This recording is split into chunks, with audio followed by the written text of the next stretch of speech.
And we're live. All right, everybody, welcome to the 7th episode of Friendly Banter. Today we have two very special guests, Lorraine and Alison, and they're certified weebs, so that's what we're gonna be talking about. But they're also engineers at the University of Waterloo, so we're also gonna be talking about that. Without further ado, please give us a little introduction. Whoever wants to start first.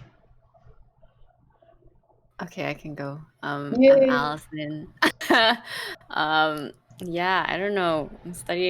We're both studying systems design engineering at Waterloo, and we're in like our 4th year. Know Ginny through another friend who's in the same program since like 1st year. Yeah. Nice. Thanks for going alphabetical order, Al. As always. I'm Lorraine, also in systems design engineering. I don't know. I think Al's covered the intro. Yo, it feels like Bella introductions Yeah. when you're 3 in a row and they're all the same. Yes, our audience really relates to that. So so we're gonna just jump right into it. So we're gonna talk about some weeb stuff. So for the uninitiated, weeaboo stands for people that watch too much anime, and that is not me, but these two instead. So please explain to me what makes anime an attractive medium.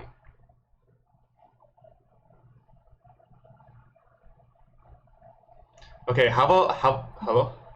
We can't hear Hello? you. We can't hear you. You can't hear me? Yeah, talk again. Hello? Yeah, we can hear you now. It's just sometimes your mic doesn't pick up. Oh, sorry. Okay, I'll talk louder. I feel like anime is a pretty attractive medium because, okay, well, me personally, I really like animation, and I feel like anime is one of those things where there isn't an age limit. I don't know if, like, in Western animation, I feel like a lot of people watch it and they're like, oh, it's just like cartoons. Like, I don't want to watch cartoons because they're for children. But on the flip side, I feel like anime can cover a lot of different themes, which are more, well, it can kind of cover some more themes that could be more mature and more like, I guess, like even violent or gory and stuff that kids wouldn't want to watch, and can appeal to a wider audience in terms of age. I think that's one factor. And I think, like you said, it can appeal to a wide genre of people that like watching different things. And there's a lot of things that you can do in animation that you can't do in real life. But for like Western media, a lot of times there's a lot more cartoons that are kind of catered to adults, but still, like, growing up, they're like, why are you still watching cartoons? Shouldn't you switch to adult TV shows now? So I feel like that kind of thing isn't hindered in anime, so that's kind of where the difference is. Yeah, but on that note, I still feel like there's a lot of people, there's still a huge stigma around it, because it's like you're watching anime and people are still like, why are you still watching anime? Are you like 5 or something? Like, you know, like oh my gosh, I went through high school and people who keep telling me, like some of my friends that keep telling me to go be like the president of the anime and gaming club at my school, because they were like, you watch so much anime, why don't you go be the president of it? And I'm like, why are you like this? Shame culture. Yeah, so I started off this podcast by calling both of you weebs. So I think that's a pretty evident evidence, I guess, for this stigmatism against people who watch anime. Yeah. You should apply it to yourself as well, because you are also a weeb. No, I think you know that meme that's like weebs pointing at other weebs. Hey, it's true. But I'm really not a weeb. All right. Can you explain why you're not one? Because it's like,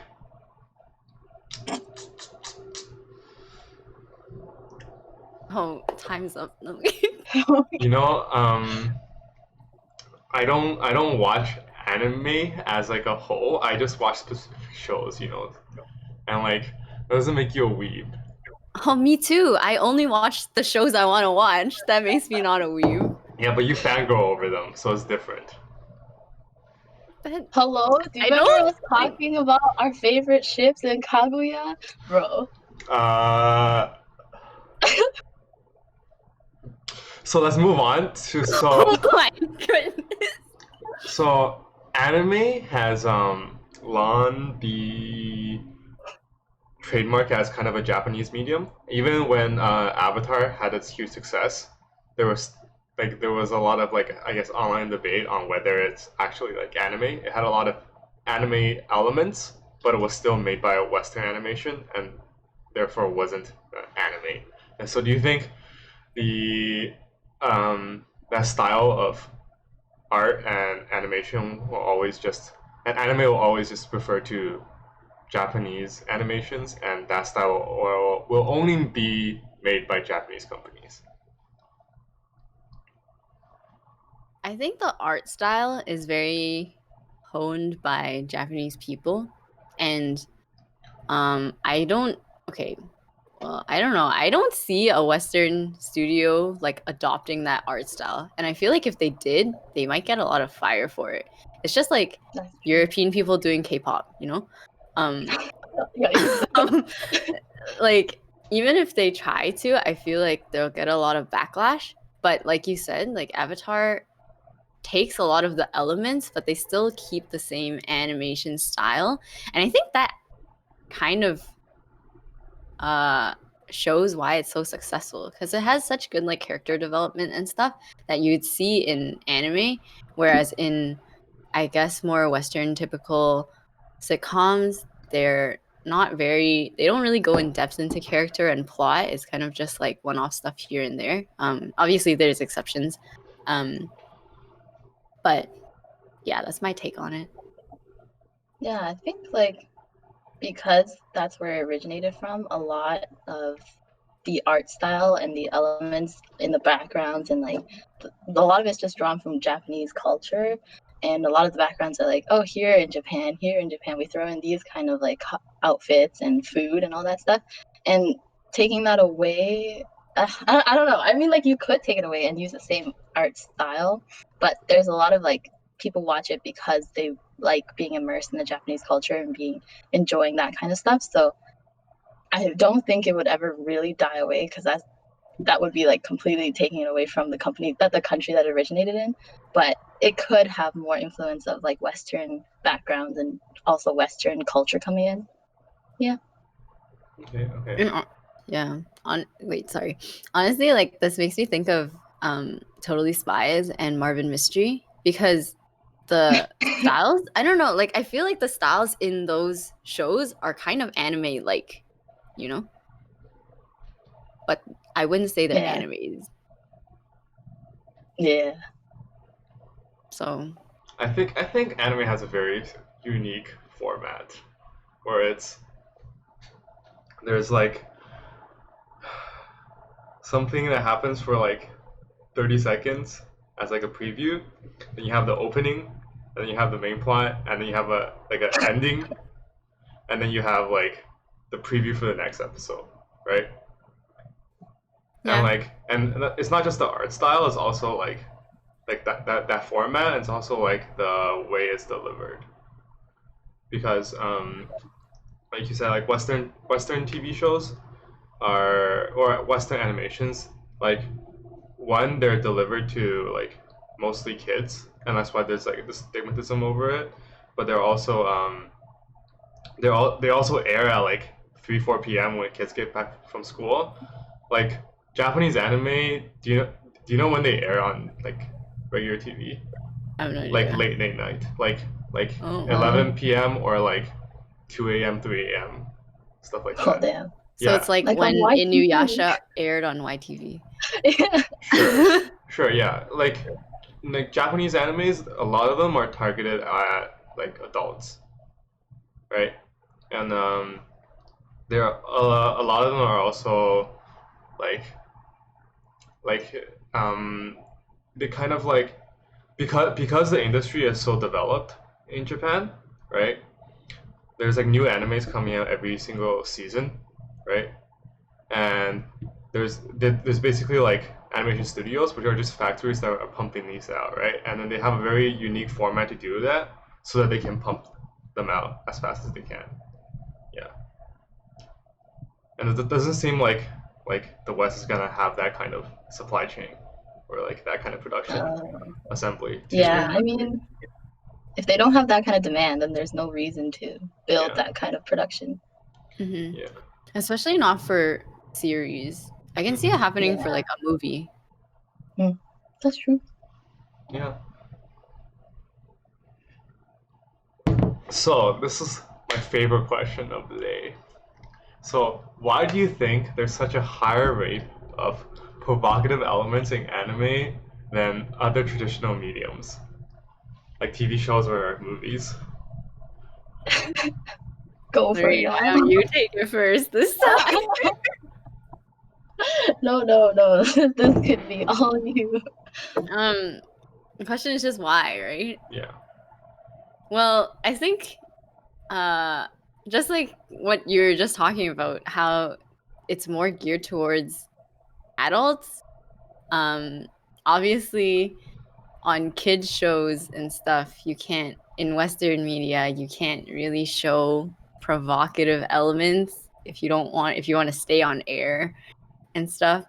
But I guess if you're catering to the adults, then I'm sure it does well. Like I don't know how else to say it. Like sex sells in media. Like if you're gonna do like etchy stuff and like hentai and whatever, like people are gonna watch it and it's gonna do well. Like Food Wars, lol.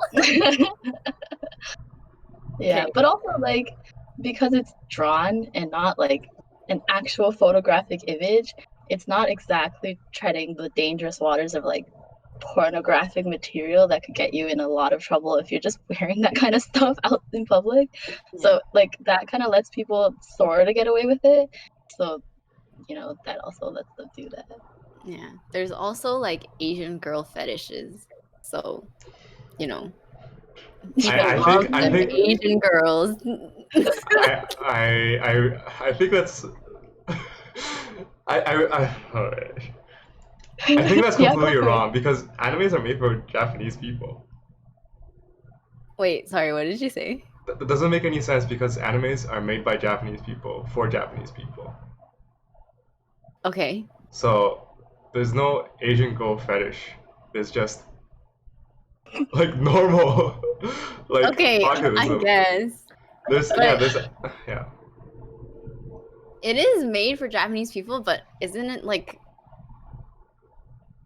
okay, I don't want to say it's culturally known, but isn't it kind of Consumed evident that worldwide. yeah, it's consumable by anyone, right? It's consumed by anyone?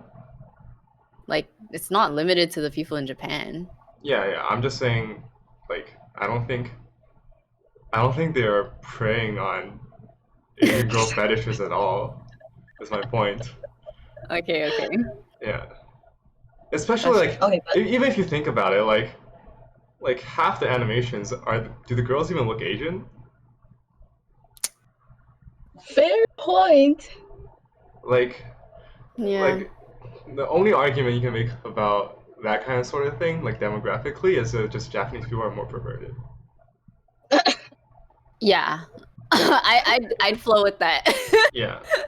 But I don't think they're preying on any like Asian fetish or anything. Yeah. Valid. Yeah. The way I see it is I feel like there's like three subcomponents to it. One is that it does feel like Japanese culture is just a little bit more like perverse in some sense. Mhm. And the other thing is that, like I said, right? Uh, Basically, these are targeted towards a lot of them are targeted towards adults, right? And whereas like Western TV shows, like most of the provocativism is like right there in like mainstream television. You know what I mean? Like Game of Yeah. Thrones, like it's right there, bro. Like Like the real stuff is right there. But like Japanese TV shows, they would never have that, right? Because like they're like more of a timid culture, I guess. And then, so they offloaded like all the sexual energy into like the Anime. animes, yeah. Yeah, I guess Yeah. that makes sense. Yeah, and also, yeah, I think Lorraine's point is actually pretty like a pretty good one, where like you get away with a lot of stuff because it's drawn, and also but also on the flip side, you have to like you have to kind of emphasize and have to exaggerate a lot of things in animations than you can in like real life dramas and stuff, because it's an Yeah. animation. You can't like show subtle face animation, face uh, details and like emotions and stuff like that. So like if you Hmm. think about animations, right, like every single reaction is like super over the top, like their jaws drop to the floor, like literally, like their heads become like 5 times bigger, like exclamation marks is drawn like everywhere around the screen to Yeah. emphasize the emotions, because you can't deliver it through like normal like facial expressions, right? And so everything is drawn over the top. And so if you even if you want to, so if let's just say if you want to appeal a little bit to like like The market. the target market, then you have to exaggerate it by a lot, because if you do it by a little, like if you just draw somebody that has like I don't know, like a good body shape, it's like oh okay, like whatever, you know what I mean? Like it's just a drawing. But like if you actually want to target this target market, you have to like really Really like show it. exaggerate, you know? Yeah. Yeah. But also, like, if you're exaggerating stuff, it lets you kind of, like, because you're drawing it, you can kind of create whatever fantasy you wanted to, and you don't have to, it doesn't have to be something that you have to, like, make people do in real life. You can just be like, oh, I wanted to see this kind of shot, and I can draw it this way, and it's really easy to get done. Yeah. So I feel like that adds to it. Yeah, definitely. Yeah. Yeah, also like you don't have to get the actors to do that kind of stuff, you know? It's like a lot more Yeah. awkward to be like, yo, so like for this scene, just like fall backwards and your skirt goes up and you land on this guy's face, okay? Like, Oh my god. Ah. yeah, Yeah. there's some legal trouble there. But if you make a drawing do it, like, hey, they ain't gonna sue you. Whatever. Yes. So I asked what you guys think makes anime an attractive medium, but what makes it especially attractive, like to you? Like what parts of what animes or what genres have really appealed to you? I guess. Take it away, Lorraine. Shoujo. So can you explain to the audience what shoujo is? It's mostly like anime catered and manga catered to like females and younger girls in general, and they usually center around topics of like romance or like friendship, but also mostly with romance involved. Yeah, and it's a very light-hearted genre unless it gets really really sad, but most of the times it's mostly about like character development and also about the importance of like family or friendship, and also just kind of like finding yourself as you're going through your teen years, which I don't know, when done well, in my opinion, is a really nice character study if the author knows what they're making for the plot line. Mm-hmm. And what makes a manga or anime a shoujo rather than just like any other anime? Um, I think technically what makes it that is that there's a lot of tropes that are used over and over and over again in shoujo. But a lot of times it's mostly just like very light-hearted, but also combined with romance and also catered towards like sort of like in most people's mind it's catered towards a younger audience, so that it's not like they'll delve into sad topics or they'll delve into, I don't know, sometimes like character death or traumatic events, but that kind of stuff isn't the it's not like the main focus point of the plot, and it's kind of what builds to the character and adds to the character, and then you kind of see how this person grows as they develop and age. Hmm. Yeah. I think the art style kind of adds to it too, right? Oh yeah. I It's mean, like really like making cute something looking. shoujo. Yeah. Yeah. Hmm. It's like a lot more flowery and a lot more. Their eyes are really scary. You always have flowers going everywhere, and you have those shots of like petals falling, and it's like, oh my god, spring, and you're like, oh yeah. It's like They're everything like, is "Whoa." like. Is everything is like passed through like a Snapchat beauty filter, dude. Like, yeah, Yeah. yeah. So And the main character is never ugly, and the main male lead is also never ugly. true.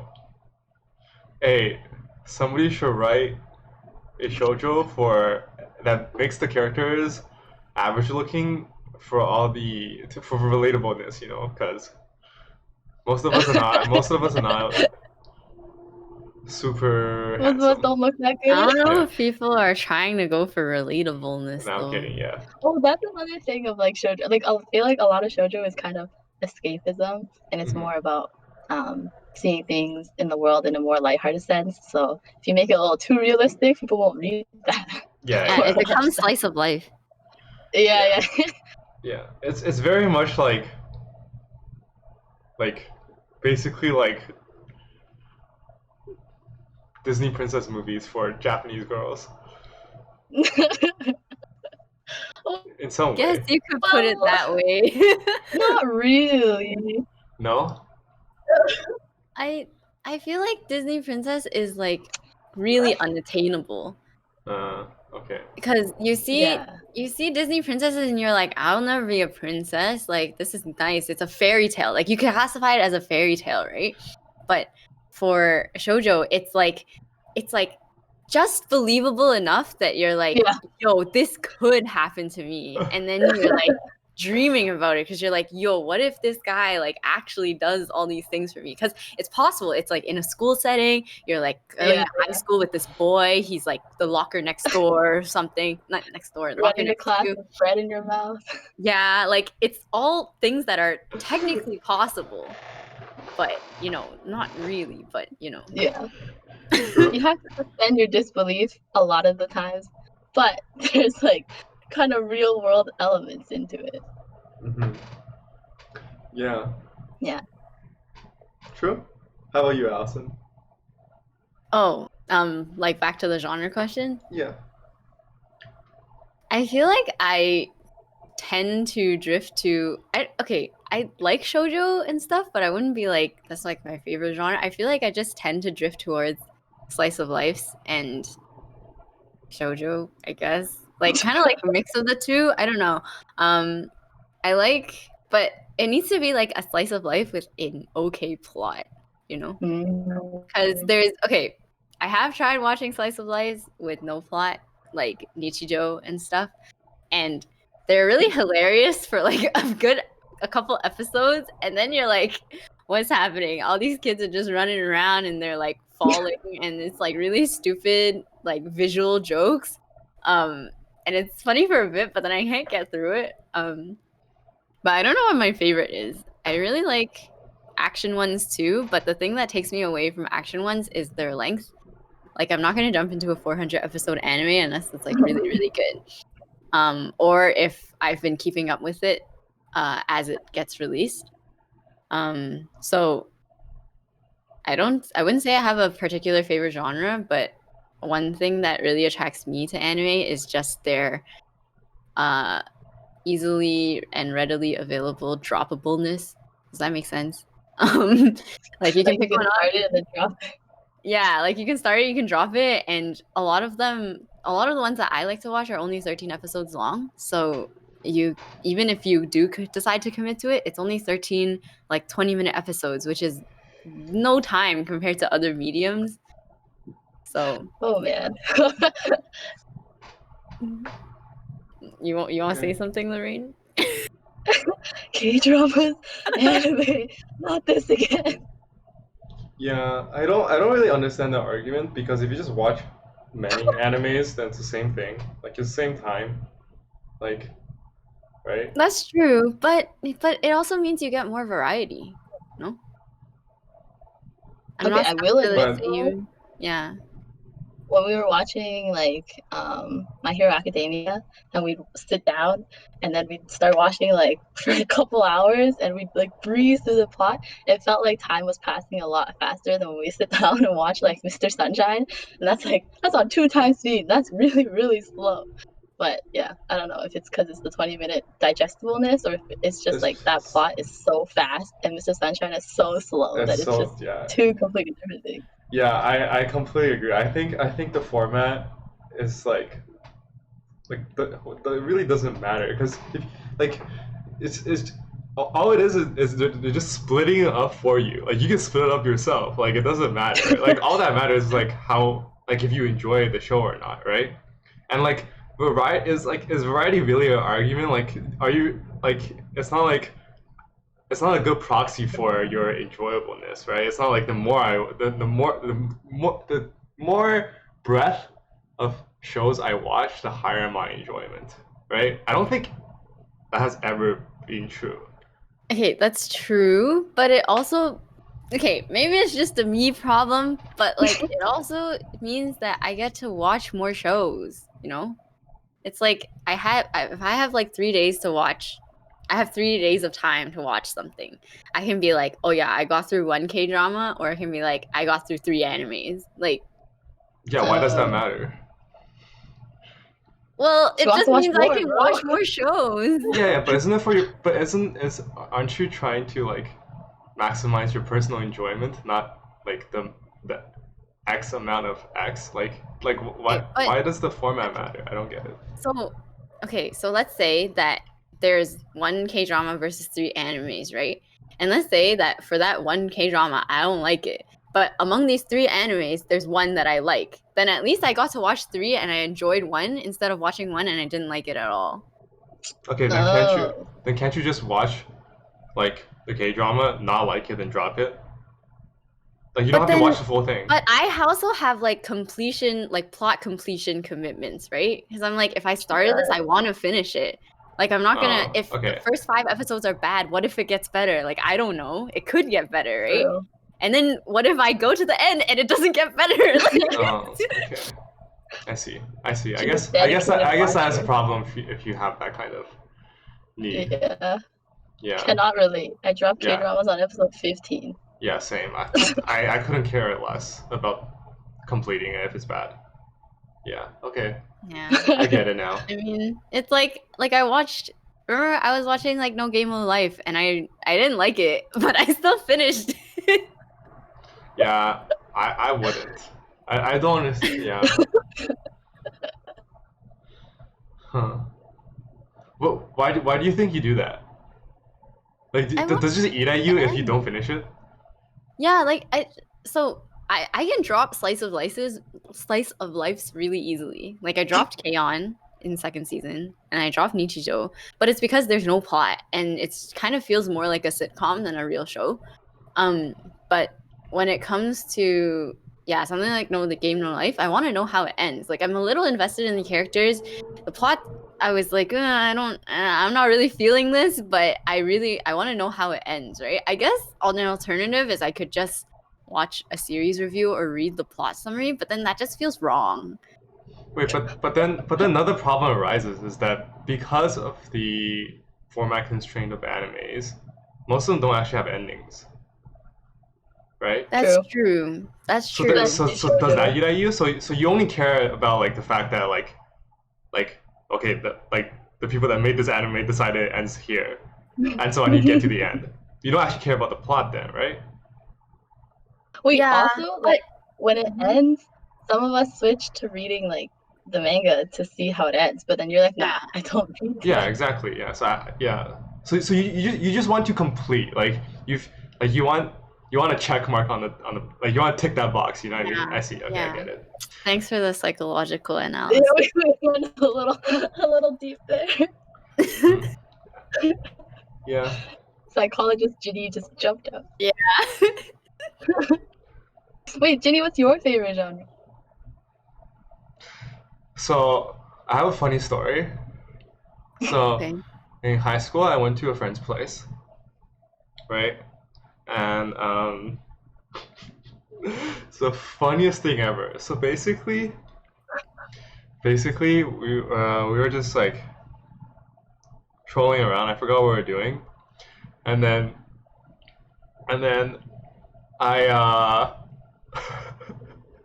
I went to his favorites, right, on his browser, and then Okay. it was like animes he has like saved, right, Yeah. Okay. and then there's only one tag that all of them had in common. Guess what it was? Can you just tell us? It was ecchi, and then Oh my god. so he'll only watch anime if it was ecchi. It was so funny, dude. Dude, that was okay. And that was Did you that's how forget you the original figured it out? question? No, Or are you implying something? no. Yeah. That's just a funny story I wanted to share. Oh, okay. I thought it was Yeah, very quite amusing. Good story. And he specifically searched, and then I asked him about it, and he was very proud. He's like, "Dude, why would I watch anime if it's not ecchi?" And I was like, "Hey, respect." Okay, Are you my ignoring favorite the question? genre? No, calm down. I'm getting to it. Is your friend watching this show? He might be. I won't name any names. Exposed. Yeah. Okay, so my favorite genre is I think it's just shonen, or like action stuff, Oh my god. like Cue All Might going. Yeah. yeah, like I'm literally young Midoriya watching All Might on Oh my YouTube. god. Like, Oh my god. Crying? nah, I'm not crying. No, crying is when he I do that when too. he only cried when he found out he was quirkless, Yo, right? spoilers. That's not spoilers.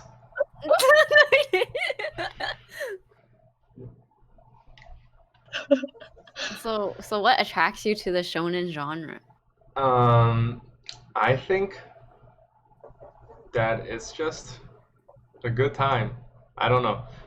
I think Solid. it encompasses a really good amount of hype with a good amount of action, with a good amount of like everything else. Like I actually no, I don't think shonen is the good genre. Like it's too broad. Like literally everything that's not shoujo is shonen, or like. Yeah. And if it's not, no, Well, okay, no, no. There's no. only three categories. There's seinen, there's shonen, and there's shoujo. Seinen is like for adults, like psychological, like the deep ones. Very nice. Okay. Yeah, like that has like more mature content. And then if it doesn't have that kind of like mature content, it's either shonen or shoujo, basically. And if it's not, and I guess slice of life. I guess slice of life is different. I feel like slice of life and shoujo blend a little Yeah. Yeah. sometimes. Yeah. Yeah. Yeah. Have you been reading chat? Yeah, I have. It's really funny. Okay, so we'll get to we'll get to the Twitch questions in a bit. Okay, but yeah, so I finished my answer. So basically, I think the best animes are actually I really do think like the popular action ones are actually the best because I think they encompass like they encompass all the really good plots. Like all of them have great plots. They all have like really good character development, and like they're just really exciting to watch. Like there's a lot of memorable moments from those. Yeah. Yeah. And I Wait, think so which ones are you talking about specifically? so. I think My Hero Academia is like really good. And I Yeah. think One Piece is really good. I think Naruto for bits is really good. There's some arcs that are really, really, really good, and then there's some arcs that are really, really bad. But yeah, Naruto has high highs and low lows, I think. And then yeah, I think Attack on Titan is Shakespearean level of writing. Like it's Damn. it's like really like well crafted.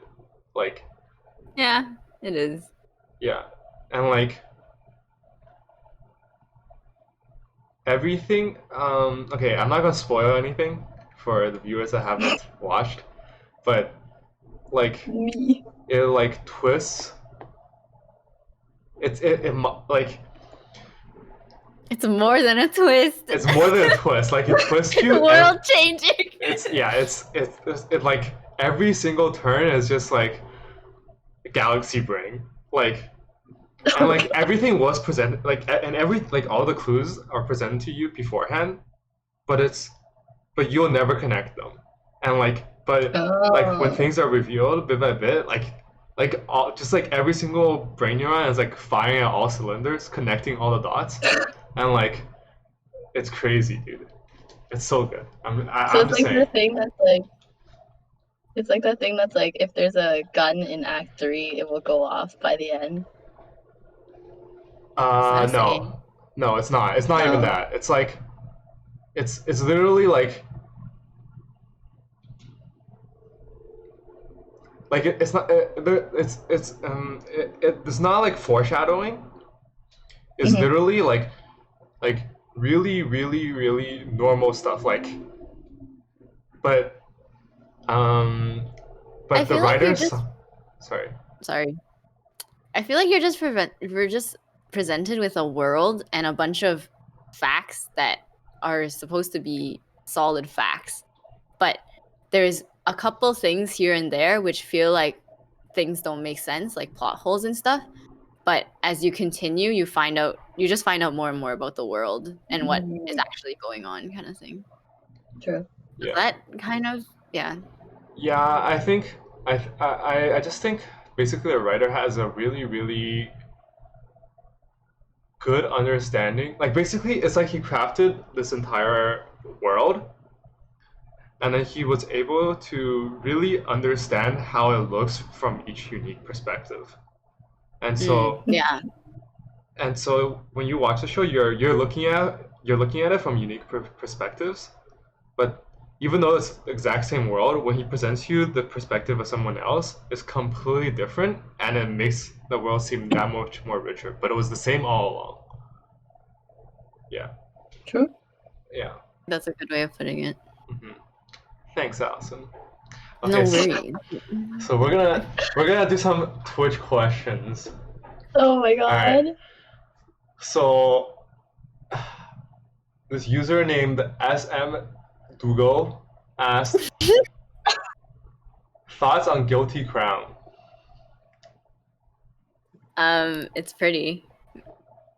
I can't. Okay, I'm gonna be honest. I tried watching Guilty Crown in grade 10, something like that. I got to like episode 6, and I got bored of it, and then I dropped it. And I picked it back up in second year, and then I finished it because I think it was on Netflix, something like that. And I was like, huh, maybe I should like finish this. But I just remember. Okay, I'm gonna be honest. I don't really remember the plot. I think what's her face? Shoot, forgot the name of the artist. The artist who sings everything in that show. Ginny, please help me. I don't know. Not a weeb.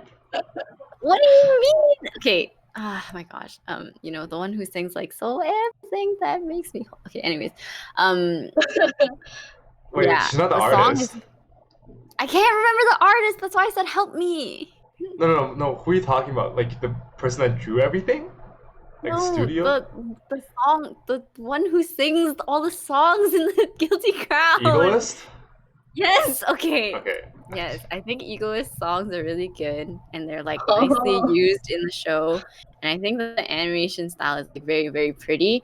But I don't like the main character because I think he's dumb, and makes stupid mistakes. Yeah, that's my take on it. Like weathering with you. Yeah. Hey, honestly, my prayers go out to all the dumb anime protagonists. Hey, There's a lot of them. There's a lot of them. There's a lot of them. there's a lot of them. Hey, I think Attack on Titan, its protagonist is Aaron Yeager. I don't know if you guys know.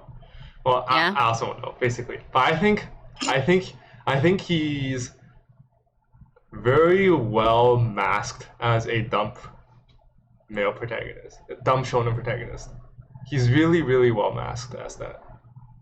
Because he's really not Mask been lifted. like masked, like he's I presented as know, so. I know, but I still think he's kind of dumb. Oh, you just don't know enough. Okay. Yeah, he's You just don't know. I don't know. you just don't know enough. I don't know what to say. All right, Heather asked. Wait, have you guys watched Steins Gate? No. I Oh, really? haven't. Oh, really? Okay, it's a good one. It's a good one. Okay. Thanks. Wait, you can answer her question Oh, if it's she not a had question. a question. Oh, okay. Wait, that's not a question. Yeah, it's not a question. She just said Steins Gate ain't no shonen. Yeah, I agree. Okay. All right. There's no more questions. Okay, so you guys want to jump to? Right. No, he asked Rem or Emilia. All right. What do you think, Alison? Yo, Emilia gang gang. Yo, that's what I'm saying. Emilia gang gang. Really gang gang. Okay. That's from ReZero, by the way. Yeah. Did you know the second season is coming out in a few days? It is? Yeah. Really? Oh shoot. Yeah. Okay, Okay. good. All right. You guys want to jump on to the next topic? Sure thing. Sure. Okay. All right. This will be very relatable to the chat right now. So we're gonna be talking about some engineering stuff. So do you think there is Wow. any sort of oversaturation of resources towards engineering majors and due to the the economic development of like tech companies in the West? Oh, the question ended. Oh my goodness. We could skip this one if you guys want. No, we can answer it. Go for it. Well, like we keep building more engineering buildings, but that's because the people keep donating more money. So I feel like I don't think there's an oversaturation, not yet, but we could be quickly approaching it, especially with the number of jobs that are available right now, because everyone's moving into like one specific market. They kind of follow where the jobs go, right? So if you're in like the kind of engineering that doesn't have as many jobs, it won't be oversaturated, but it's definitely dying down over there.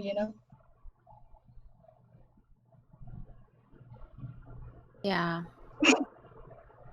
I don't No. know. Like I feel like do you think they'll run out of jobs? Or just in terms of money, like the amount of money that's being put into engineering? If there's an oversaturation? Or if there will be one? I'm asking you. I'm just clarifying. Okay. I don't know. I personally don't think so, but I don't really have any evidence or reason why. I think I don't know. Okay, maybe tell me if I'm misunderstanding the question, but it just feels like if you asked me if there would ever be too many like engineers in the world, I don't really think that's like I feel like That's not engineers the are just question. okay. Yeah. Yeah. Can you clarify the question then? Yeah. Let me try to think of how to simplify it. Yes, please. Gross. Or like, what's your take on it, so we know what you're Yeah. going for? Yeah. I'm not really going for anything. Okay, do you understand how the university business model works? What No. keeps the train running? Okay, yeah. So, so where does school make their money? Us. Tuition. Hmm. And Donations. yeah, right. So you can look at it from those 2 points, I guess. So the only reason to build more stuff is if it is either gonna get one, more students, or two, more people donating, right? Okay. Yeah. So the question isn't whether the world will need more engineers, it's whether like the school will always continue to get more and more students and more donors just by building new buildings and like just spending the money. Does that make sense?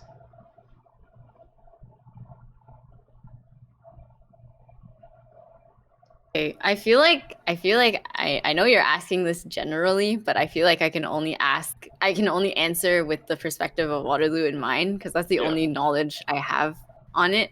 Mhm. I like a lot of people always complain that new engineering buildings are getting built and arts isn't getting any and like science isn't getting any and stuff. Yeah, that's But I fine. feel like hmm? Who cares about them, am I right? I'm not saying we don't care about them, No, no, but I yeah. feel like I feel like they also overlooked the fact that engineering is a very large department. Like, there's how many disciplines within engineering? Like, in Waterloo, there's 13 or 14 now, I think. They keep adding them. Most recently, they added architectural engineering, which, like, I don't really know what it is, but, it's a thing. And then, It's a whole um, building. yeah, and the cohort sizes are increasing, and they're sometimes adding cohorts to existing disciplines as well. And even this past, um, yeah, so before architectural engineering, they added biomedical engineering, which is within the same department as our department, systems design. And even then, our academic advisor person who works in our department was telling us, hey, this upcoming September, we're going to have this number of cohorts in like trying to take classes in this one floor. And we've never had this number of cohorts ever together in one term. And so they were saying like engineering 7, which was the new building that got opened, they were saying if this building gets delayed anymore, we literally do not have space for the students to have classes.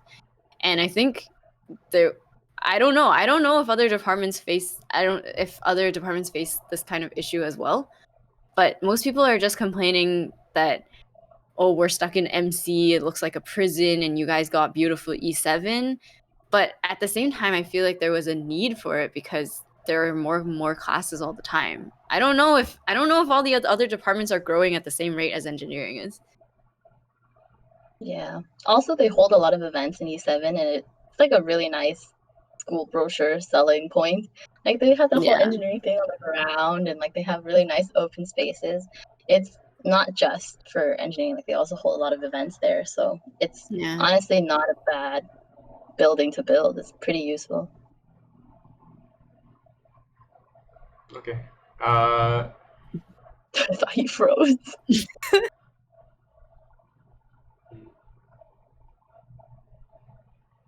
Okay, yeah, that's fine. Let's just go on to the next question. So, so in Asian households, right?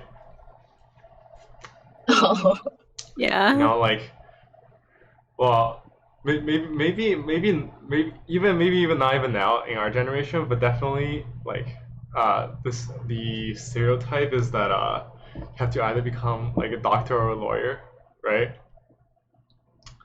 So, but as as the world is evolving, uh, lawyers are keep getting knocked down peg, and tech jobs are on the rise.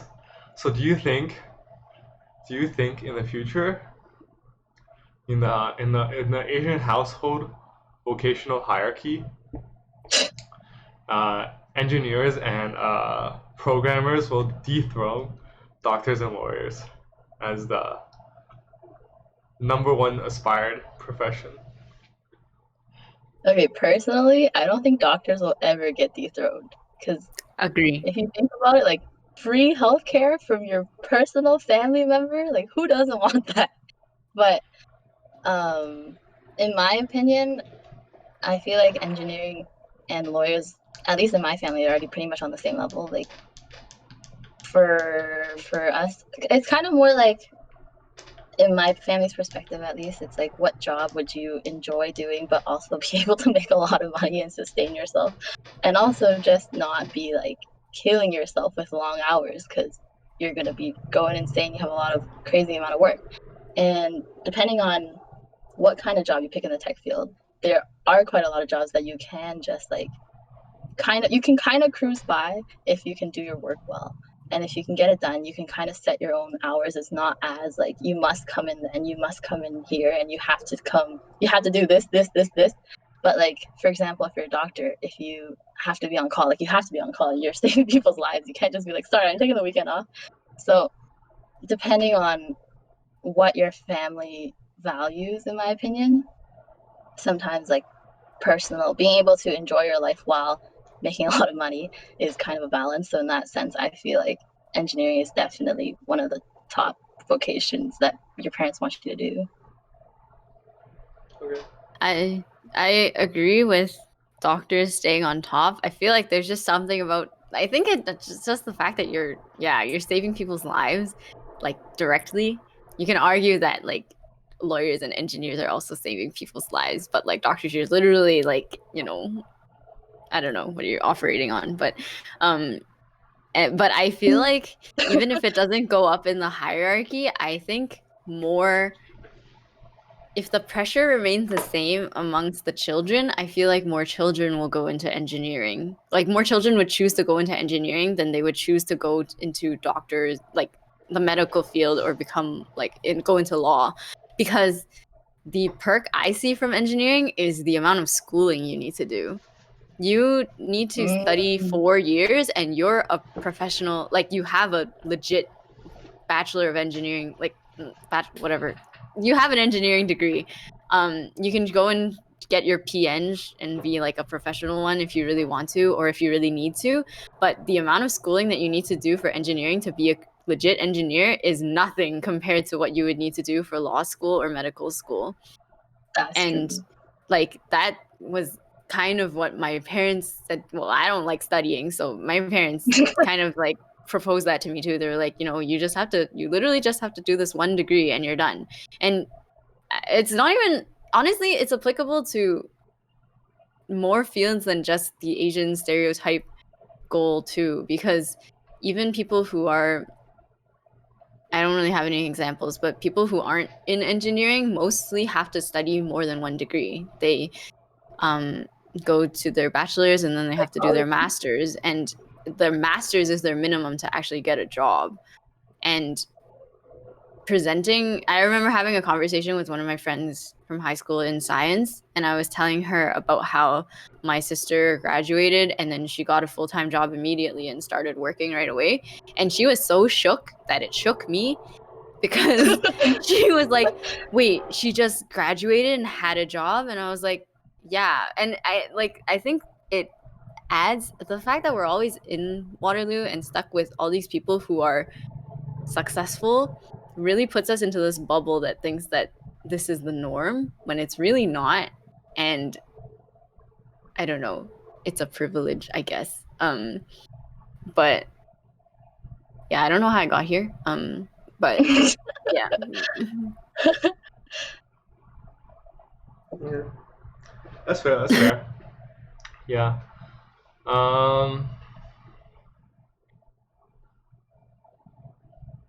What are your thoughts on it, G? No, I think it's fine. I think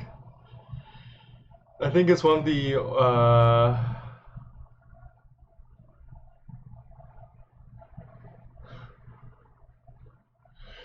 So we have a viewer from London, and he or she asked, "What did you all dream of being at? What did you all dream of being during high school? And was it your choice to go into engineering, or was it like like a what's the word?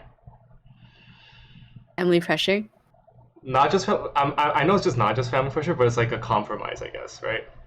It's like it's like as Lorraine said, like you're trying to balance like Yeah. something you would enjoy and something that you would like not kill yourself over with something that you need to make a lot of money with, you know? True. Yeah. I don't know. I think in high school, I had no idea what I wanted to do.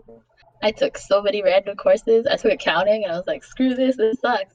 And I took like law and I was like, okay, this is like maybe I could maybe do this. But I feel like engineering is half a compromise because my parents suggested it, but also because like my perception of engineering in high school was that as an engineer, you could help build things to help other people in the world. And I'm like, oh, that's so cool. Like, I want to build things. I don't know what I want to build, but I could help people by building things. Why don't I try that? So I feel like that's the reason I picked it. I don't know. Mm-hmm. Yeah, I feel like I'm kind of in the same. I wouldn't say in high school I took a lot of different courses, but when I was applying for university, I applied to a lot of different programs. And I don't know. I think part of me applied just to give me the option of being able to choose between all of them, but I think in my heart I knew that I was probably going to go with engineering anyways, just because if I got into an engineering school and I didn't go for it and I went for, I don't know, like a music degree or something, my parents would definitely be like, why did you turn down engineering? And like so the two things I was juggling with at last decisions were teaching and engineering. And the conclusion that I came to after talking to like my math teacher in high school was that she was also facing the same dilemma. But what she did was she went into engineering, and then after she finished that, she went into teacher school, like teachers college after. And the reason why she did that is because the teaching market was very bad as it is now when she was going into first year. So she but then when she finished her engineering degree, the teaching market was better. So then she was like, oh, maybe I should just go into teaching now. So then she gave me that advice, and she was saying that if you go into teaching and then into engineering, that's rough. But if you go into engineering and then teaching, that's not as rough and it's totally doable. So I was like, okay, yeah, like that's fine. But I feel like I've definitely come to like it a lot more than I expected to. Me too. Me too. There's aspects of, especially being in systems, there's aspects of it that I really like, and I really like, as much as people say like, oh, systems design is such a joke, like it's general and you don't really learn anything, I like I like that aspect. I like the fact that we get to learn a lot of different things and also learn about more of the design aspect of engineering. It's something that I find very valuable and people undervalue, honestly. Fair, Yeah. fair, fair. Yeah. Um. So if you're asked, so you could be an engineer and work for a charity for free, and like, or would you rather make cash for a mega corp? I guess. Okay. I guess. Okay. I guess the question I want to ask, I think is more interesting, is sorry, not more interesting, but like,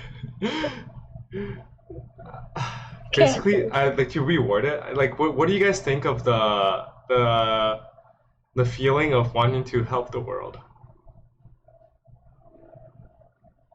I mean, that's half the reason I started this like Yeah, degree. yeah. I think most So people. I think almost like every single. Well, like not every single, but like most people our age, especially in this generation, like are really really focused on. Well, like they want to have a job where they have like impact, but also like they're helping the world. You know? yeah, Yeah. yeah. What do you think? I feel like it depends on the person. There's definitely, depending on what your values are, like some people just really want to be able to make a lot of money, and there's no shame in that either. Like, I mean, we all gotta live somehow, but I feel like it just kind of like depends on your own personal values and what your goals are. If you wanted to help the world, you could definitely go work for an NGO and just, just try to be able to make change. But at the same time, I feel like if your perception is like, I'm not gonna work at this company because they're a super horrible mega company, and then you just decide like anyone who works for them is terrible, I think you need to take into consideration their circumstances and why they might be working there. Hmm. Yeah. I think as like our program has co-op and stuff, I think especially as an intern, people don't really think about that at all. They're Yeah. like, Yeah. there's a big company, they're offering me big cash, so I'm gonna take it so I can get the money that I can get as an intern. Which, like, these are conversations that have actually come up in class for us. Yeah. Um, Boy. yeah, like one of our profs is really interested in this kind of stuff, and at one point he just asked like, oh, so have any of you guys worked for like an unethical company? And then this one guy in our class is like, well, yeah, I'm working for this one and I know about some sketchy stuff that they're doing, but they're giving me money, so I don't really care. I'm still going to work there. I think moving to full time, people will probably take into more consideration because obviously it's longer than a 4 month internship. Yeah. But even so, I feel like most people who want to help would probably go for their own stability first. Like, Yeah. if they're working for a company that's unethical, they might compromise and settle and work for it for a couple of years so they can earn like a stable amount of money to live off of, and then go to one that might not make as much money. Fair. Yeah. Like if you're answering a PD assignment, then obviously you gotta go, no, my ethics are top notch. I always do the right thing. But like real world's not that easy. Yeah. Yeah, I agree. I think virtue is a luxury. I think yeah, like I think it's definitely like if you have the ability to be ethical, or not just even ethical, like I think you should always be ethical, but like whether the degree on your virtue should depend on like whether you can afford it or not. And I honestly think a lot of people think they can afford it when they really can't. They can't. Sorry, can you repeat that? I think a lot of people think they could afford like giving up like self-sustaining stuff and like trying to like do well by themselves first. Like they give that up for like a more like virtuous like path, you know? Like I know it's not very common in Asian households because your parents will never let you, but like in in the broader scheme of things, I think especially in this generation, it's very very common. Yeah, yeah. I think yeah, I think it's very common that people try to make the world a better place before they sort things out themselves. Yeah. But I mean, Yeah. there's that saying that's like, you can't help someone if you haven't helped yourself first. yeah, I agree. But yeah, Yeah, and I think it's definitely like that saying is like pull yourself by the bootstraps. yeah, No. Oh really? Okay, it's like a meme to mock Republicans, Republicans in the states, cause like whenever somebody has some kind of hardship, they always go like pull yourself up by the bootstraps. Like some kind of, like that kind of saying, like just like just do it. just do it. You know what I mean? But I think definitely it's really really hard for a lot of people to get enough to sustain themselves. Like if they have nothing, to get something is really really hard. I Yeah. kind of said this on the last podcast, but I basically like going from 0 to 1 is infinitely harder than going from 100 to 1,000. Like it's so much harder. Like just getting that first bit of money is so much harder than if you had some money to make more money. Like Yeah. yeah, and I think definitely because of that and because of how things are developing, it's really easy for the general public to point fingers at people who do have something and go like, "Hey, the cards are stacked against me," you know. Yeah. But in the same sense, I feel like if you have reached a certain level where you feel like you're kind of okay, and there are certain things that you can start giving up on in terms of your ethics and morals, like Mm-hmm. those kind of things, I feel like it's something that you should always be considering. You shouldn't always just be like, I need more money, I need more money. Like that kind of thinking, I feel like will drive Yeah, you insane. yeah, definitely. Yeah, I think there's a good amount of studies that show that money and happiness is a log graph.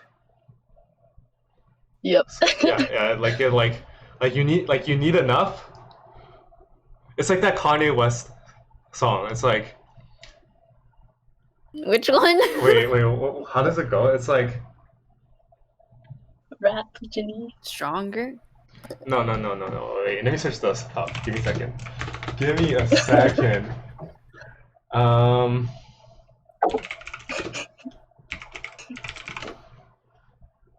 When Kanye West relates to engineering. Yep. wait.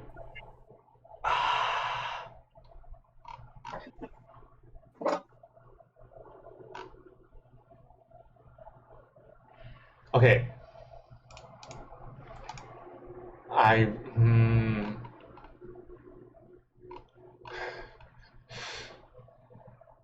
Oh, okay. In one of his songs, he says, "Having money is not everything. Not having it is."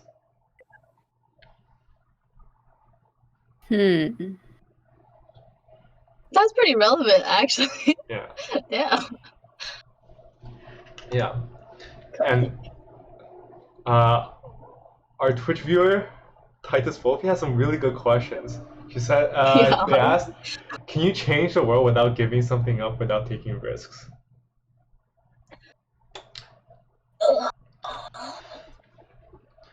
It I depends on your think, definition of what's changed the world. yeah, Yeah, and depends I on what your agree. definition of risk is, I guess. Yeah. I think there's a lot that people can do in their day-to-day lives to change the world. But there's also a lot of people who think that that doesn't count unless you're making big change. And like, yeah, there's that. You guys know the starfish story? It makes me so happy. The one where there's like a beach and then there's all these like beached starfishes along the shore. And then there's this kid and he's like throwing the starfish back into the water one by one.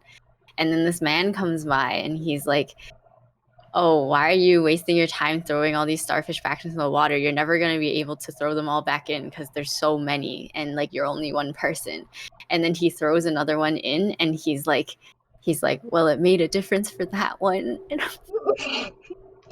it's so cute. But yeah, like I just like I don't know. I just feel like there's a lot of little things you can do here and there, and a lot of people will mock you for it. But I think it makes a difference. It doesn't have to be a big one, but there's a lot you can do without, I don't know, taking risks or whatever. And yeah, I agree. I think it's not as appreciated, but it's a lot easier to make a complex system worse than it is to make it better. Like it's way harder. And like um, the reasons like there's so many hardships in the world is not because we did it wrong, it's just because we didn't do it well enough. But if you think about it, like human progression has always been an upward trajectory, right? And um, I think I think people immediately jump to like, oh, everything is really bad when you change the world, when you change everything. I think that definitely comes from a place I can understand when you can just like see all the things that are wrong, right? Like it's really easy to identify them. But in order to fix them, especially because you're in such a complex system, like whether it's the financial one, whether it's the political one, right? Like it's super difficult to understand what like the ramifications of like a change that you have. It might solve one problem, but a new problem will just arise somewhere. It's like if you're on a ship and like there's a hole leaked, right? And then you nail a plank over it and then it doesn't leak anymore, but then like a day later like some new leaks come because like the nail rusted or something, right? And because it's so complex and so difficult, like it requires a lot of energy just to sustain it and make sure like things don't go tits up, you know? And it's infinitely harder for it to improve. Yeah. Yeah. Like there's so many environmental impacts that we never thought about in all the things that people created. Like just starting off with pesticides, people were like, oh my god, now my crops can be pest free and I can sell so much more and people can eat more food. And then we were like, oh shoot, this thing's actually really horrible for the environment and we're doing a lot worse to ourselves than we expected. Like those kind of things you can't really see coming Yeah. because there's no way you could have guessed that kind of ramification. Yeah. And yeah, it basically is that. And it just turns out like there's a million ways to do things wrong and there's like one way to do things right. Right? Yeah. And because of that, it's not really about taking risks and trying to give up everything so you can like shoulder the world and try to make it a better place. It's really about like whether like you found the right solution or not. Like it's not about like whether you like work for a charity and you like do all these virtuous things, because like at the end of the day like those don't actually matter. What actually matters is just you find the one out of the million and you try to improve it little by little, which is basically what humanity has done over the last. Yeah. I mean, I wouldn't say they don't matter. I think Okay, I would say like that they don't matter. I'd say okay, okay, maybe that's undermining. Okay, this is how I say it. Basically, they don't actually have a direct relationship with the end result.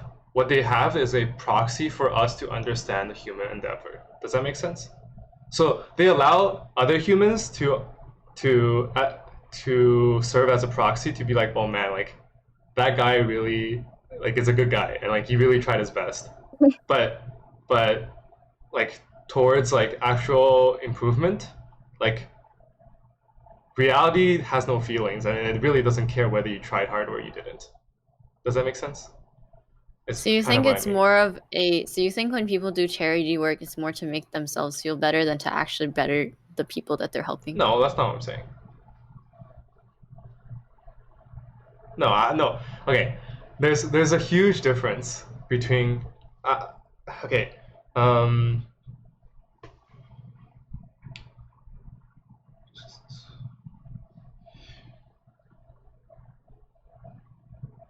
I'm not in the camp where it's like every single thing you do is just some way to make yourself feel better.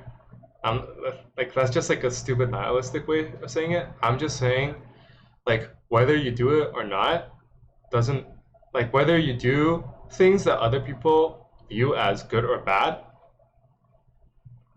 doesn't actually impact whether the thing you did is actually beneficial, right? Like if you do something that everybody frowns down upon, but you revolutionize like sciences for like the next 10,000 years, just that people are too dumb to understand you, then you did something good, right? Or you did something well, right? Then like it doesn't really matter whether other people see it as good or bad. But that doesn't make all the people that do like things that other people agree on just selfish. Does that make sense? Yeah. So like you're basically Mhm. saying it's not like good or bad is not defined by how Yeah. other people see it. Yeah, it's not a, it's, there's no relationship. It's not that it has the opposite relationship. Does that make sense? Yeah. Yeah. Yeah. There's no relationship, yeah.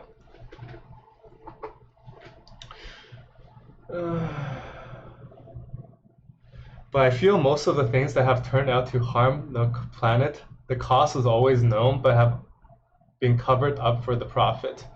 Yeah, I Yeah, was thinking that too. yeah. I think a lot of people when they're creating products or inventing new things, it's really easy to only talk about the benefits, right?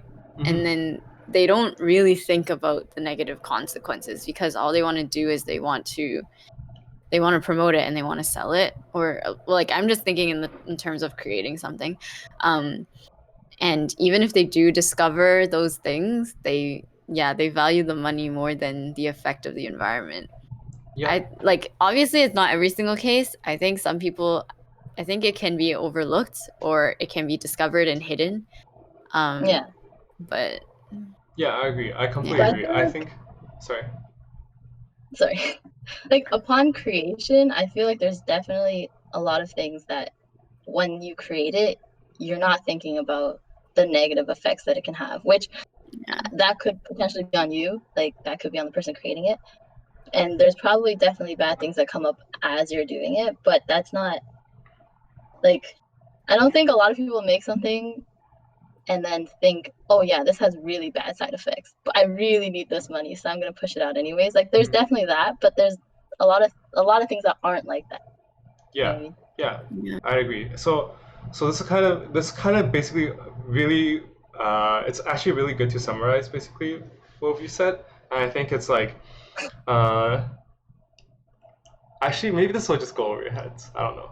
Should I ramble? Yes Just or say no? it, bro. Okay. So basically, right? And that's kind of the problem. It's just like every single time you have a solution, it'll just create more new problems that you have to create new solutions for, right? And that's just the cycle. There's no actual good or bad in those things. Those are just the results of one decision before the other, right? And you're gonna make bad decisions, you're gonna make good decisions, right? And good decisions only come from bad decisions. Like like after you do something that fails, like that's when you know like, oh, this fails, like I'll do something else, you know? And like humans don't know what is right or wrong. They just do something. They just do it and then they see, right? And the like a huge component that people can rightfully identify as unjust is like there's a lot of companies in the world that are just for-profit organizations that have just taken advantage of resources or taken advantage of people, right, in pursuit of profit, right? And um, if you look at it from a non like non good or bad point of view, like okay, why do companies go for profit then, right? And that is because in like that's because especially in the last 100 years, like basically the world recognized that if you don't have a like profit, which is like just the owners get the benefit, right? The owners don't get the benefit, then there won't be people that take risks and people that won't um, go out of their way to organize companies which are basically just cybernetic collectives, right? People won't go out of their way to organize those and won't go out of the way to make companies to do good things if there isn't a motive for that, if there isn't a compensation for that risk, right? Because if you don't have like the money for the investors part, then there won't be any investors, and all of the controlling parties for companies will just be people that lend them the money, and that's like the banks, the debts and stuff.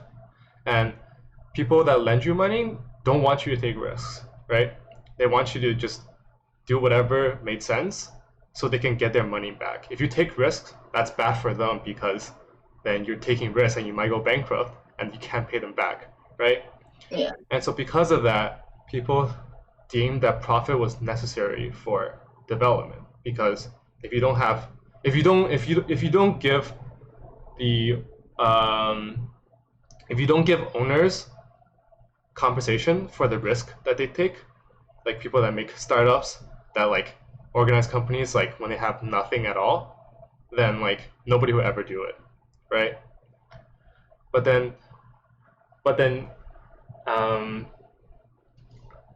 in pursuit of development and in pursuit of this, there's a lot of problems that, as we like clearly identify, because of this, there's a lot of companies that take advantage of this, and they take advantage of things that are not monetized, right? That doesn't have a monetary value, like the environment or like people's emotions or whatever, and they take those things and they use that in their business models to make money, right? And then so the question is like, then do you just like kill the system? And it's like, well, not exactly, because like it's like we're using it for a reason, right? Like capitalism exists for a reason, somehow, right?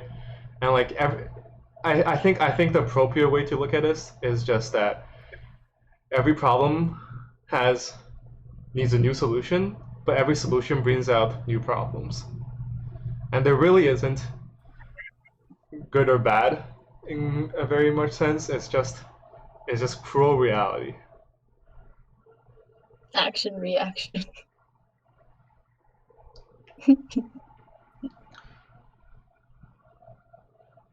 Newton's third Yeah. law.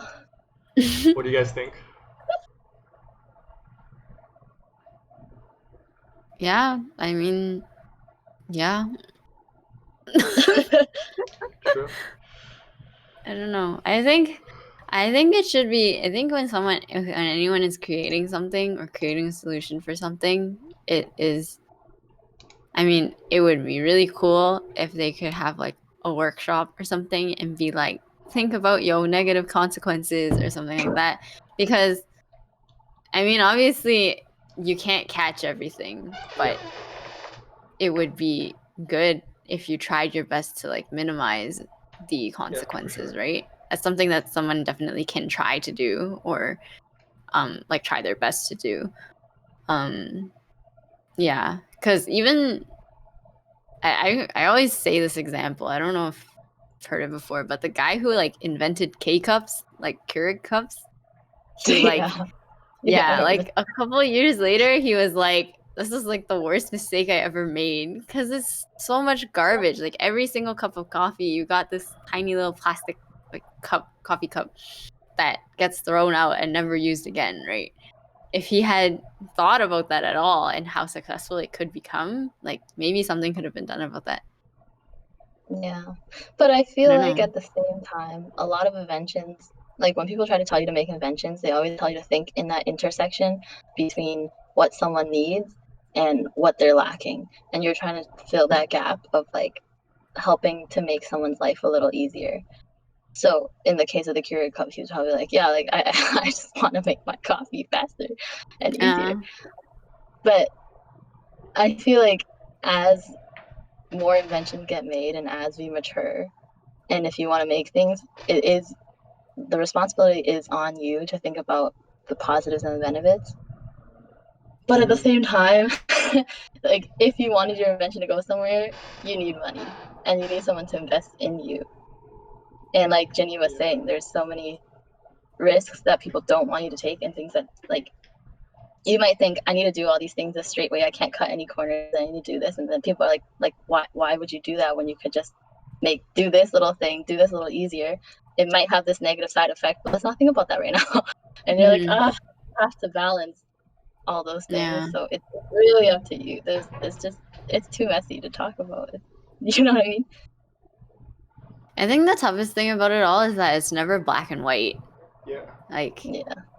and so, yeah. Yeah. I agree. Yeah. So Titus asked, so would you speak out if you had concerns about a project you are working on? So would you have a whistleblower, I guess?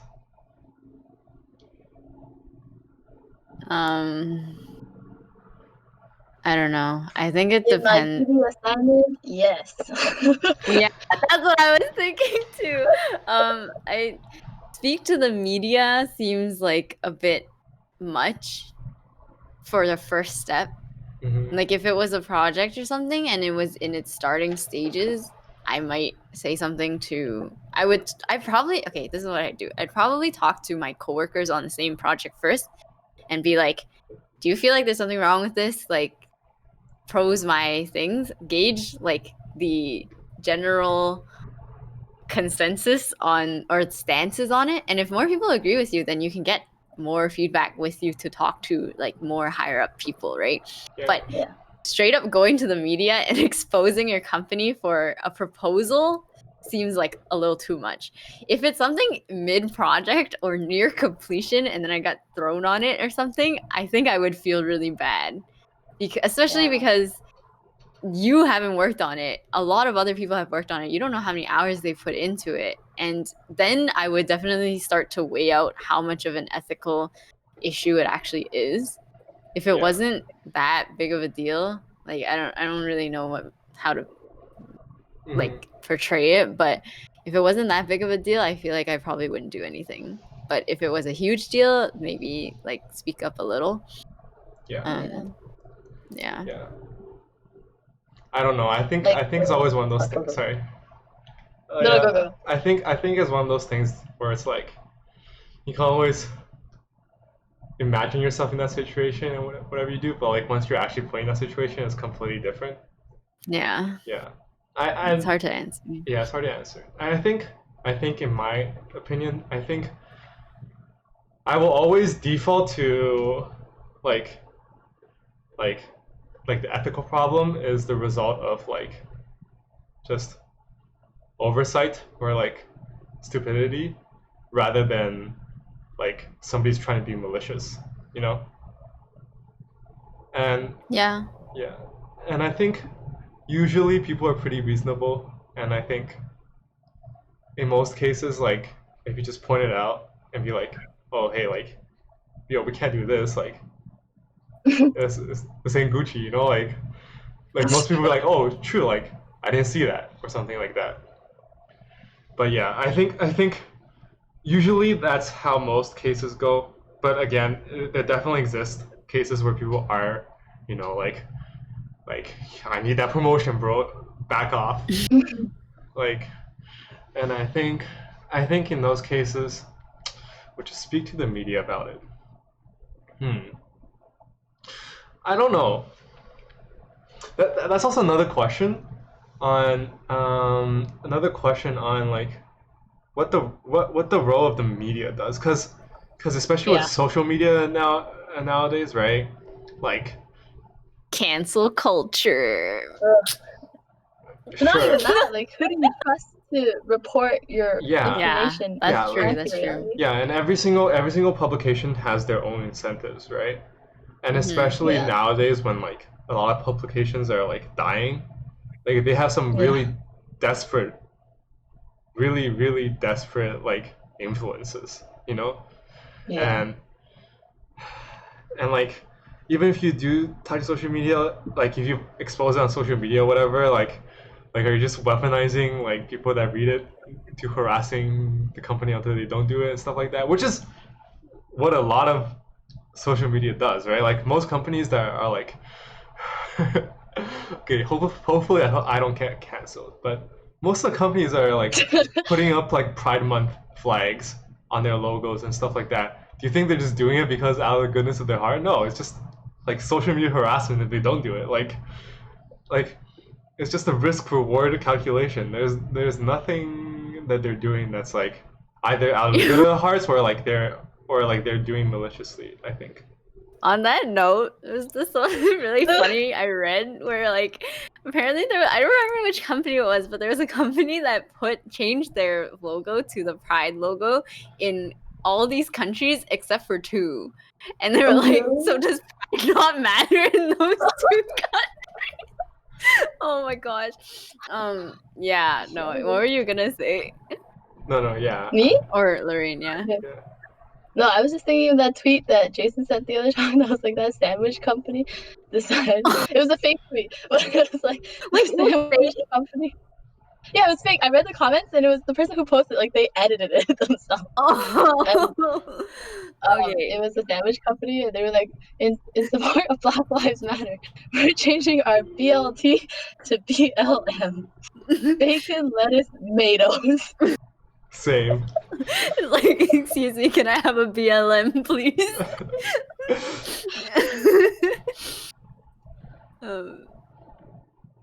Yeah. Do you think culture plays a part in respect of elders and seniors? Oh, I mean, yeah, I think that's 100% no. Definitely. Yeah. Yeah. Respect your elders, kids.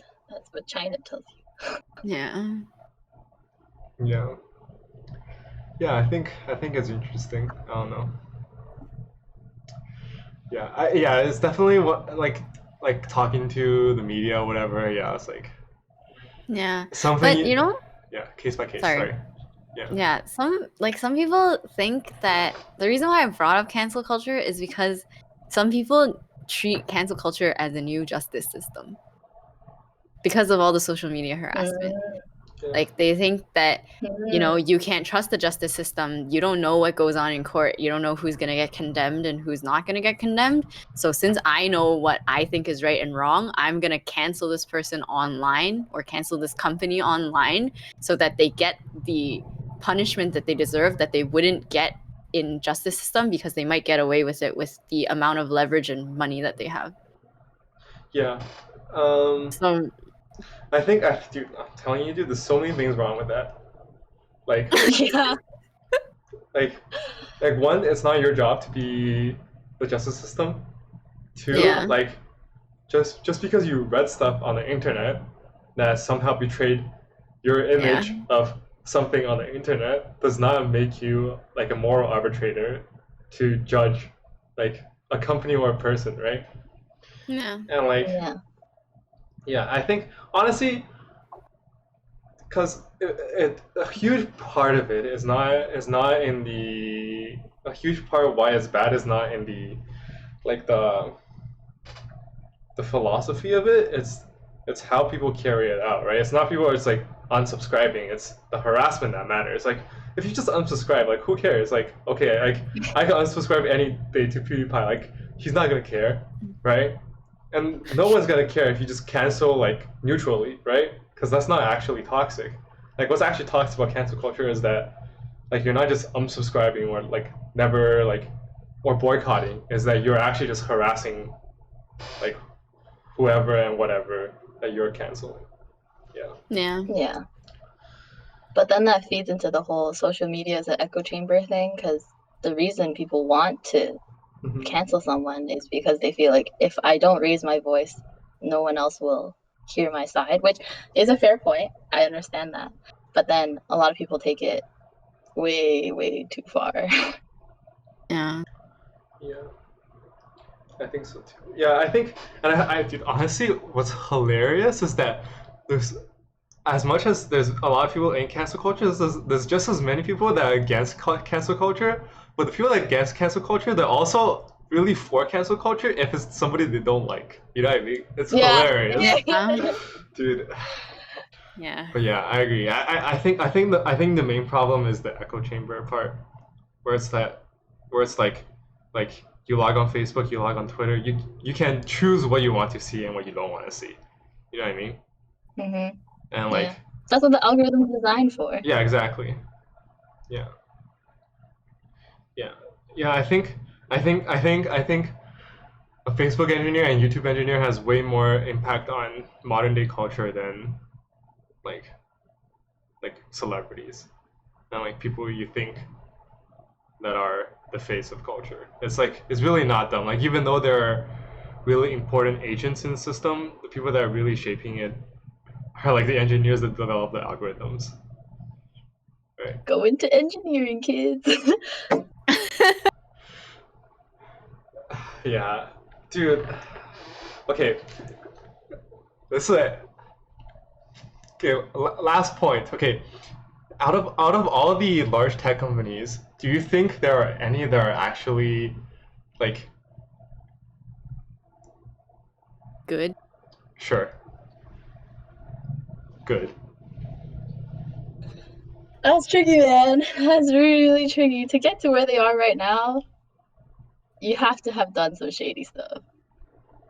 Or Yeah, obviously. But done. do you think they're net positive is the question. Uh-huh. It's like if you look at planes, are they a net positive invention? Like, okay, one they transport millions of people every single year, but two they were used to drop bombs on civilians. But then if you really weigh it out, like it's definitely a net positive, right? But you really can't say the same for Facebook. I really can't. At least What personally. about okay? Really? Yeah. What about like Twitter? Because the thing, okay, what I'm say, disagree if you want to. I don't really care. But like, I feel like I don't know. Maybe I'm just uninformed. I feel like they haven't done a lot of shady stuff, but I hate the users on Twitter. Yeah. Like, I don't. Toxic. But does that add to the company itself? Yeah, if the yeah. users are the trash ones. Yeah, 100%. Like it really does not matter whether the like you're just asking whether this thing was a net positive for humanity. Does that make sense? Right? You don't really care whether like who's at fault here. Like it's like you don't Like care. the impact that it's had. Yeah.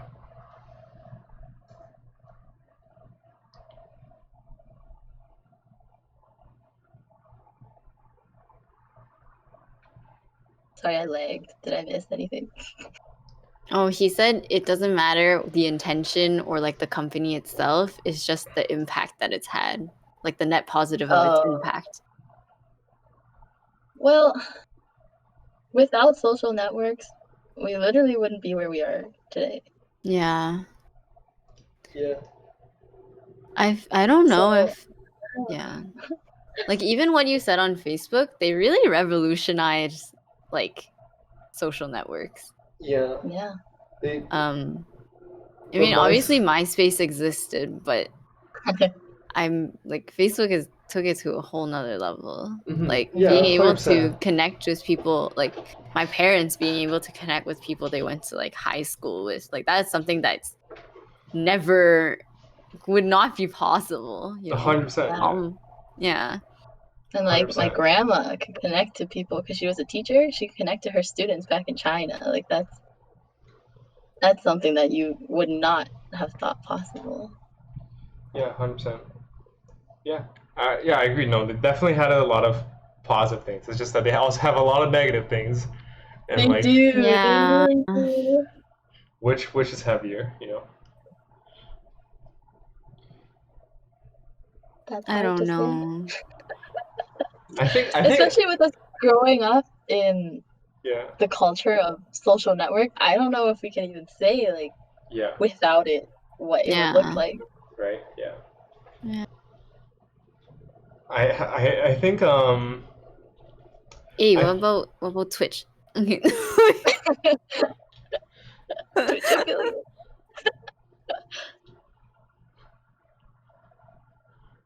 dude, Twitch is like social media for like insecure autists. Okay, I'm gonna get My canceled. goodness. Okay, actually no, I'm not gonna cancel. Every single streamer makes that joke. Okay, like I just mean like people who are a little bit more socially awkward. Ah, Yeah. well, I still think it's a Oh successful my. platform. Yeah, I think so too. Yeah, 100%. Yeah, for sure. Definitely, all these platforms definitely connect everyone and definitely gives people like a voice and stuff like that. But yeah, it's really hard to say on the fact like the positive view of platforms because as many good people as you connect, there's also like bad people you connect, you know. And Mm. then Yeah. like you definitely have to weighing the like grave negative consequences of echo chambers. Like it's really like the only reason why there's like anti-vax movements and like just like flat earthers and stuff like that is because there's so much echo chambers, right? Yeah, Okay, yeah. You know, honestly, we talked for a long time. Do you guys have any closing we thoughts really did. to end the podcast with? Think hard about when you're trying to make a change. True. That's a good one. All right. And I guess thank you for listening, everyone. This concludes our 7th podcast. Tune in next week for Yay! the 8th episode. Yay! All right. Thank you, guys. It was Yay. fun.